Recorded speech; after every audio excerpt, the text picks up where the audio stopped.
My dear friends, હું કેટલી જગ્યાએ હલવાણો ને કેટલી જગ્યાએ અટવાણો. આ ફક્ત મારી જ વાત નથી, પણ મેં કેટલાય લોકોને એવા જોયા છે કે આવી જગ્યાએ ભૂલ કરે છે. શું તમે એવું ઈચ્છો છો કે મારાથી આવી ભૂલ ન થાય? તો મારે તમારી સાથે કેટલાક શબ્દો વિશે વાત કરવી છે કે આટલી બાબતનું ધ્યાન રાખજો. મરજી તમારી છે કે તમારે શું કરવું છે. નંબર 1, જેની પાસે શસ્ત્ર હોય ને એની યારે મગજમારી ન કરવી.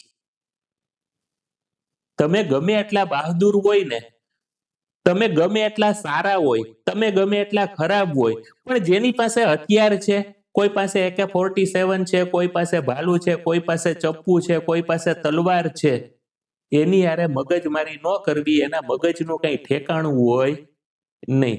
એ ગમે ત્યારે તમને મારી દે, પછી તમે ગમે તે કરો, તમે FIR કરો, સામે યુદ્ધ કરો, જે કરવું હોય તે કરો, તમે કેસ કરો, પણ એકવાર એને મારી દીધું એટલે મારી દીધું. આ વાત હું તમને વ્યવહારિક રીતે સમજાવું છું કે જેની પાસે શસ્ત્ર હોય ને એની યારે મહેરબાની કરીને મગજમારી કરતા નહીં. કેમ લાગે તમને? હું બીજી વાત તમને એ કરવા માંગુ છું કે જેની પાસે શાસ્ત્ર હોય ને એની પાસે પણ મગજમારી ન કરતા. શાસ્ત્ર એટલે શું? કે જેમની પાસે વિચાર છે, જેમની પાસે નોલેજ છે, જેમની પાસે પુષ્કળ પ્રમાણમાં જ્ઞાન છે, એ તમને ક્યારે ફિટ કરી દેશે ને એ તમને ખબર નહીં પડે. એની યારે બહુ વાદ વિવાદ, બહુ દલીલ, એની ટીકા કરવી, આપણને એમ લાગે કે ઈ શું કરી શકશે. ઈ ક્યારે તમને કઈ કલમમાં, કયા વાક્યમાં, કઈ પરિસ્થિતિમાં ક્યાં ફિટ કરી દેશે ને એ તમને અઠવાડિયા પછી ખબર પડશે કે આણે તો મને આ જગ્યાએ ફિટ કરી દીધો. ક્યાં તમારું સારું લગાડવું, ક્યાં ખરાબ લગાડવું, ક્યાં તમને બદનામ કરવા, એ તમને ખબર પણ નહીં પડે. કારણ કે એની પાસે જ્ઞાન છે, એની પાસે શબ્દોની કળા છે, એને ખબર છે કે શું બોલવાથી, શું કહેવાથી, શું કરવાથી શું અસર થાય છે. તમને સમજાય તોય ભલે અને ન સમજાય તોય ભલે, પણ જેની પાસે શાસ્ત્ર છે, જે વિચારકો છે, જે સર્જકો છે, એની સાથે ભેજાફોડી કરવી નહીં. એ ક્યારેક એવી વાત દ્વારા આપણી આબરૂની પથારી ફેરવી નાખશે ને એ આપણને ખબર નહીં પડે. મારે તમને ત્રીજા શબ્દની વાત કરવી છે, એ સઠ.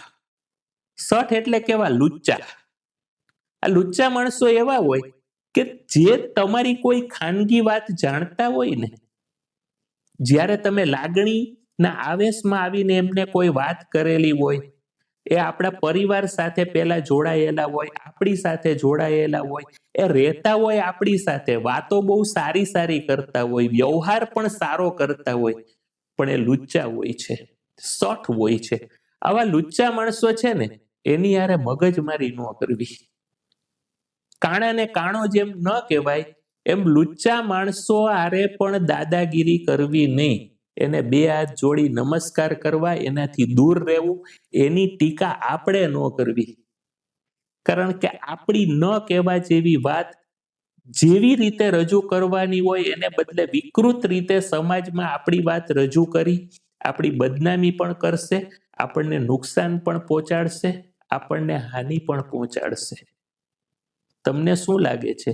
લુચ્ચા માણસો સમાજમાંથી જવાના નથી, પણ તમે તો એટલું કરી શકો ને કે તમારી બહાદુરી બતાવવાને બદલે એનાથી દૂર રહેવું, એક અંતર છે એ જાળવી રાખવું. ના તો એની સાથે દોસ્તી સારી છે, ના તો એની સાથે દુશ્મની સારી છે. તો આ સઠથી પણ કાળજી રાખવી જરૂરી છે. ચોથી વાત હું તમને એવી કહેવા માંગુ છું કે તમને જાણીને એમ લાગે કે એવું કરાય, એનું નામ છે સંગીની. સંગીની એટલે તમારા જીવનસાથી. તમને એવું પણ લાગે કે આ બધાડવાના ધંધા કરે છે, આ ઝઘડો કરાવવાની વાતો કરે છે, પણ હા, એક બાબતની અંદર સંગીની સાથે પણ સાચવીને રહેવું, અને એ વાત છે એ ભોજનની. જ્યારે પણ તમારા જીવનસાથી તમને કોઈ પણ પ્રકારનું ભોજન તૈયાર કરીને આપે ને, ત્યારે મગજમારી ન કરવી. જો એનો મગજ છટકશે ને તો ક્યારે એ શું પરિણામ આપશે ને એની ખબર નહીં પડે.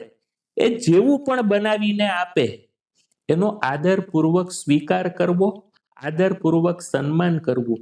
કારણ કે આપણી કોઈ તાકાત નથી કે ઈ રસોઈ એક દિવસ દાળ ભાત છે એ યોગ્ય ન બનાવે અને આપણે એની સાથે સંબંધ બગાડીએ અથવા ન કહેવાના શબ્દો છે કહીએ તો આપણી દાળ ભાત બનાવવાની તેવડ છે?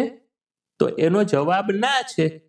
તો જે કંઈ કરે છે એને એક્સેપ્ટ કરીએ ને તો બની શકે કે કદાચ આપણે જ ફાયદામાં રહીએ.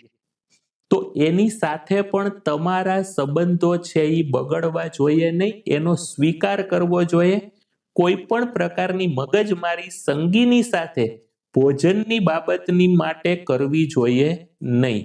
અને સૌથી છેલ્લી અને મહત્વની બાબત, કેટલાય લોકો ખૂબ પ્રામાણિક હોય છે, પોતાના સિદ્ધાંતો ઉપર ચાલવા વાળા હોય છે, સત્યનો આગ્રહ રાખવા વાળા હોય છે, સાચું કહેવા વાળા હોય છે, ખોટું સહન ન કરવું એ એમની વિચારધારા હોય છે, ખૂબ સજ્જન હોય છે.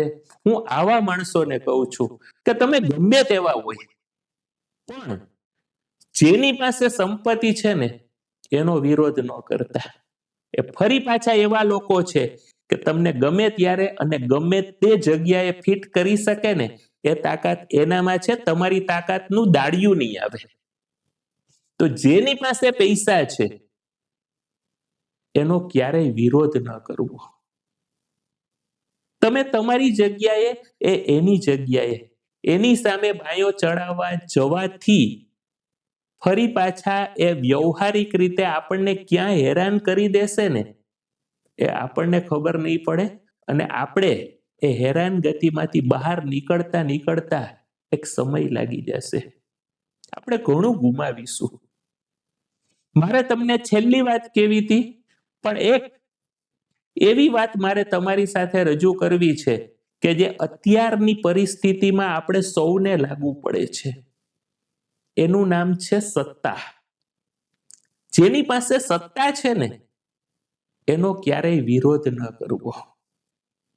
આ હું તમને બીવડાવું છું એમ કયો તો પણ વાંધો નથી, તમારો વેમ તોડવાની વાત કરું છું એવું માનો તો પણ વાંધો નથી, પણ આવું કરજો મારા ભાઈ, નહીં તો ક્યારે આ લોકો આપણી પથારી ફેરવી નાખશે ને એની ખબર નહીં પડે.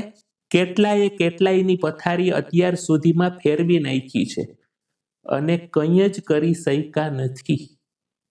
એ સત્તા એ જ્યારે માતા પિતા પાસે હોય, એ સત્તા એ મકાન માલિક પાસે હોય, એ સત્તા એ શિક્ષક પાસે હોય, એ સત્તા એ કોઈ અધિકારી પાસે હોય, એ સત્તા કોઈ પદાધિકારી પાસે હોય, કે સત્તા કોઈ ગુંડા પાસે હોય.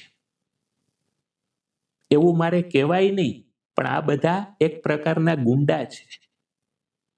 જેની પાસે સત્તા છે ને એ ક્યારેય જેની પાસે સત્તા નહીં હોય ને એને પહોંચવા નહીં દે.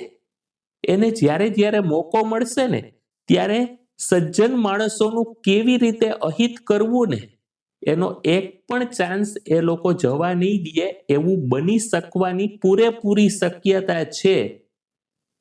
તો આપણે શું કરવું જોઈએ કે જેની પાસે સત્તા છે ને એનો ક્યારેય વિરોધ ન કરવો. આ મારી તમને રિક્વેસ્ટ છે, મારો આગ્રહ નથી, પણ હું તમને વિનંતી કરું છું કે તમે આવું ન કરતા પ્લીઝ. કારણ કે આ મારા જ અનુભવો છે એવું નથી, મારા સિવાયના અનેક લોકોના આવા અનુભવો છે.